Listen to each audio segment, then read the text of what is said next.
Okay, fourth time feeling this. Let's go. I got my window open, and then everybody with a loud ass muffler is deciding to take this highway. And unfortunately, I live boom, which of course you can't see because of the sunlight, but literally it's right there. So I'm gonna try and hurry up through this because this is my fourth time doing it. Okay, repurposed coffee table. I understand not everybody likes things like this, but my family and I do. Uh, the principle of it is still the same. So no matter if you want to put flowers and birds and foo-foo stuff or family photos or whatever your personal style is, you can do coffee tables, you could do TV stands, you could do your work desk, night tables, end tables, drawers, or not drawers. Oh yeah, you could do your drawers. The top of the dresser, side of the dresser, whatever. Pretty much any piece of furniture that's not metal or, hard plastic. Fake wood, real wood, whatever. That type deal. Okay, anyway. Freebie coffee table. Everybody was doing their spring cleaning one day. Saw this on the side of the road. Totally picked it up because previously this was our coffee table and old TV stand. I was glad to have it because it's better than nothing, but the chance to upgrade, I totally jumped on it, especially since it was free, which I'm not above. So, this is a particle board type wood. My husband carried it up by himself up the stairs, no problem. So it's like really light. Me, I probably couldn't have done it, but anyway. Okay, so I had to sand it down, which I mean, you need to sand it down anyway to roughen the surface up for things to stick to so you can get started.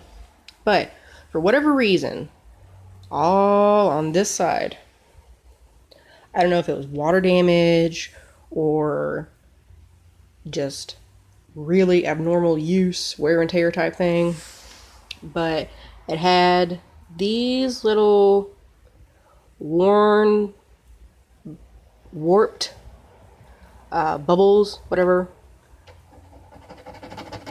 that was showing through the fake wood grain pattern. So, boom, used a sanding block, sanded the whole thing down. I even did the sides because I knew I was going to do the sides as well right here. So, boom, got all that done. Wiped it all off, cleaned it up. Used a layer of Mod Podge. Let that completely dry, which I'm very impatient, so this entire project was agony almost, but totally worth it for me. So, after that first layer of Mod Podge dried, I used homemade gesso, which if you're not an arts and crafts kind of person, the best way I can explain it is you can put it over your project and you can make it black, white, whatever color you'd like, but the standard color is white because white makes other colors pop. So it's water and glue and white craft paint and baby powder. The baby powder is there to give it texture, like not really a gritty texture, but like a rough kind of texture, like a fine sandpaper, And also, it gives tooth. So whatever you put it on, since it is kind of gritty a little bit, if you put like paint, for example, over it, the paint has something more to grab onto besides just a slick surface. And also, but the reason I used that specifically on this project was to, because that's an okay brown, but I knew I was going to be using other colors. So it gave me a clean slate, so to speak. So did that. Did another layer of Mod Podge to make sure it's all nice and sealed in. I had, you can see right there I used glitter. I'm mentioning that now because I don't know if I'll be able to get that again. Anyway, so I had these bottles of Mod Podge sheer tint, which people usually use it on mason jars to give them a little bit of color, but you can still see through it. I had brown and I had blue. So I kind of try to do like a marbly-ish kind of thing. Like I started out with the brown up here.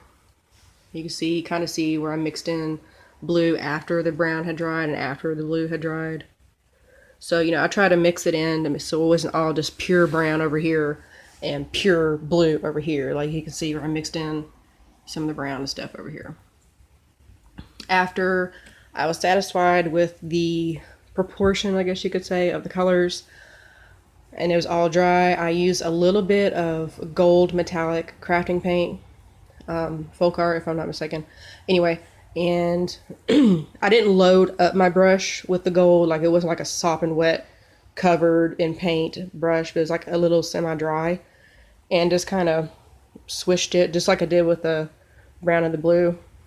Just kind of swished it around in various places because basically I was creating a background.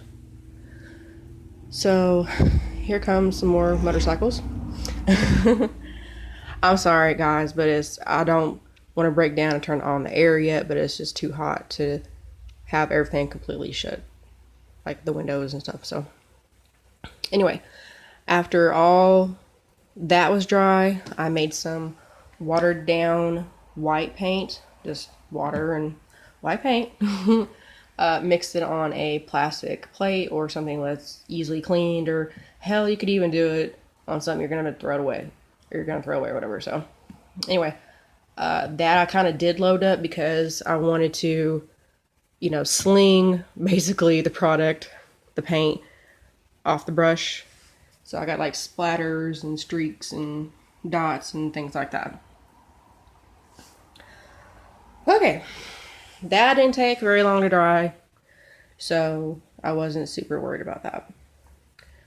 But also on here, I put stamps, as you've probably seen, looking around while I've been swinging my phone around. Part of the background, basically, like in between here, there's a butterfly. So, okay. Me personally, I used what's called Stays on ink. That's with a Z. If you don't know, it's about $8 for a pad of ink. You can use a 40% off coupon, but it's worth it because it stamps on, or it stays on, glass, plastic. If you do something like this, like on paper or whatever, and you put a layer of sealant, it's not going to smear after the ink has had, like a minute to dry. So it's not going to smear. So it's worth having at least one. I have brown and black personally. But anyway, it's worth it. But if you're doing this, you're like, look, chick, I don't want to have to go all the way up to the store to like Hobby Lobby or Michael's or whatever, pay $6 or $5 or whatever it is for it, come all the way back and blah, blah, blah, blah. I'm here now. I want to do this now. The ghetto version, or the ghetto MacGyver version of this is, you still have to have some kind of ink pad. There's just no way around that. Because acrylic paint really wouldn't work. It would just look all blurry and smeared and gross. Anyway, what you could do is stamp with a normal stamp pad. Let the ink dry. Be patient. Let it dry. Then take hairspray. Yes, hairspray. Don't sit there and create a puddle of product, hairspray product. Do like the back of the can or bottle, whatever you have, says like 6 to 8 inches. Don't saturate it, just get like a light medium coat. Not heavy, just light to medium. Let that dry completely. What that does, that creates a barrier. So when you go to put your Mod Podge on, and don't sit here and do your brush like this, like hard. Don't be that guy. Just go over it like a normal person would or whatever, and you'll be good to go. But I have stays on, and I don't have to do that, so I didn't. Okay, so stamped everything, did the white splatter paint thing, another layer of Mod Podge. All the Mod Podge I let dry overnight. Unless I got up early that morning, then I did layer that morning, and then that evening before bed, I did another layer and let it dry overnight. But I'm a late sleeper, so this took me like 4 days. So anyway, then we listened to the motorcycle again. Then you take all your images, whatever it may be, whatever.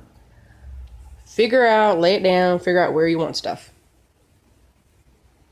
Because if you just like randomly start putting things on, you're going to be sitting there one day going, I wish that was right there instead of right there. So figure out where you want stuff. This right here, these two images are the front and back pages of the Alchemy catalog. This is the front. This is the front. That was the back. So I did my husband's side, I did my side. This right here, like I said, I do arts and crafts. This is a paper border punch.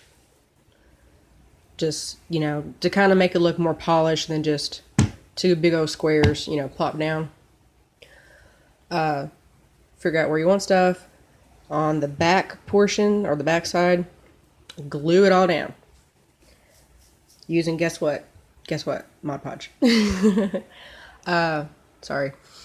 Anyway, I took a brayer. Made sure, get all the little air bubbles and things out. For her, for whatever reason, I don't know what happened, but like my camera will be not retarded. Right here and then right here, she got a little wrinkly.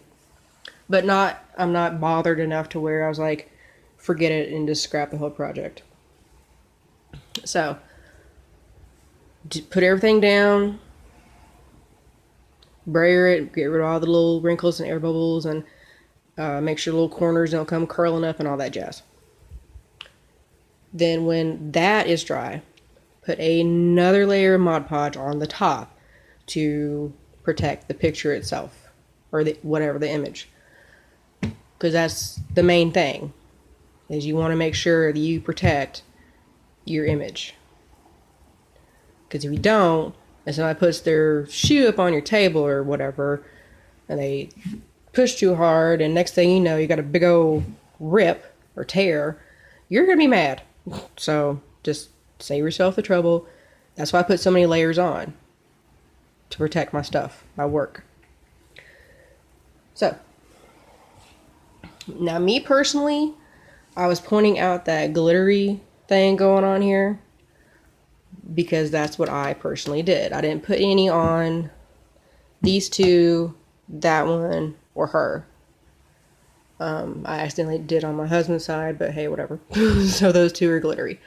But I just did that to add contrast, an interest thing, because when you look at it from the side, you're like, oh, hey, it's all nice and sparkly. So that was just what I did personally. I used clear or white, gold, and black glitter. I also used, Folk Art has this holographic glitter paint. I used some of that, mixed it all together in a bowl with some Mod Podge, and did one layer. I didn't want to go super overboard, so I just did one layer. Let that dry. One more final layer of Mod Podge. Let that dry.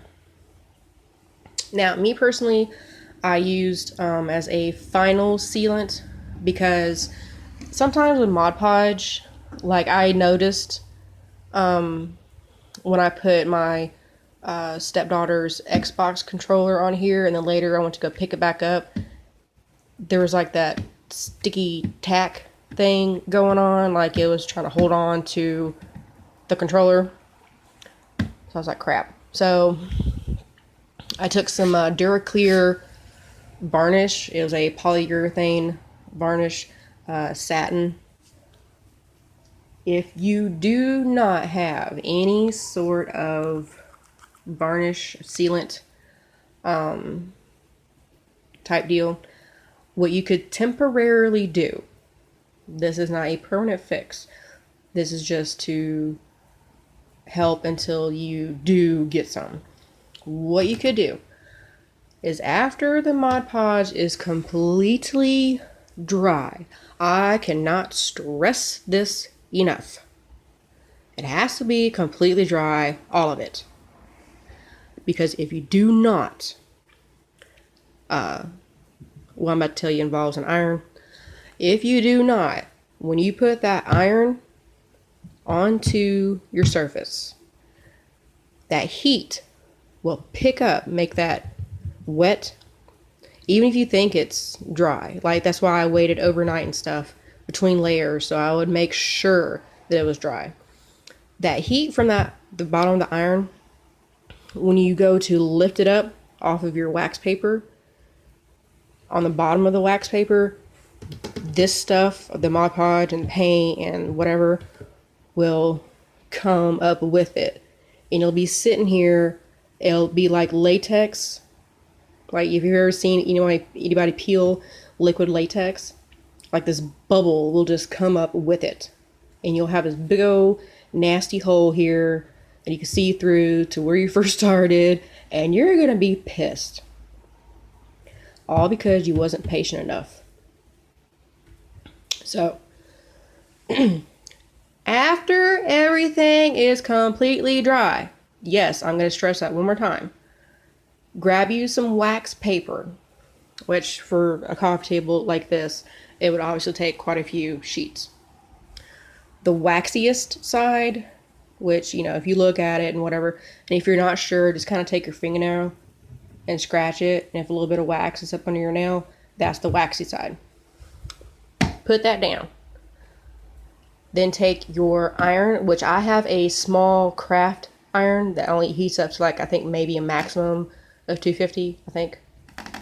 It's, not, you don't want the highest setting, okay? You want, like, if you have like a normal size one, just do the lowest setting.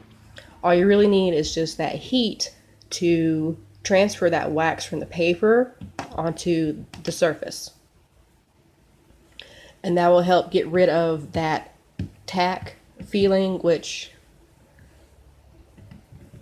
that could possibly, mess up your project. That's why I'm kind of stressing it a little bit. If you can't do your varnish right then and there, this will help get you through until you can, which you do need to put a, official sealant over this. You want to, all this work you done went through, you want to protect it. So anyway,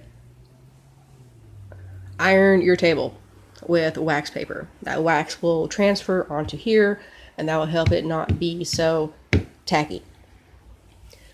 Then, when you can afford it, when you can find it, whatever, get a sealant, varnish, and do your stuff. Like I said, me personally, I did do the side. I didn't put stuff on it, but I did do paint and Mod Podged it and everything. So anyway, that is some tips for you if you do something like this. I've done, the old coffee table, my craft desk. My husband's done his desk. It's just a way to make something, that was a little bit of an eyesore, especially since this one had those warped bald spots or whatever. Way to personalize it. You could, if you have like a little end table or lamp table or whatever that you want to give to somebody, hey, personalize it for them. They'll love it, trust me. It's not hard. So anyway, hopefully you guys liked, and sorry it's almost 20 minutes long. Thanks for watching. Have a great day.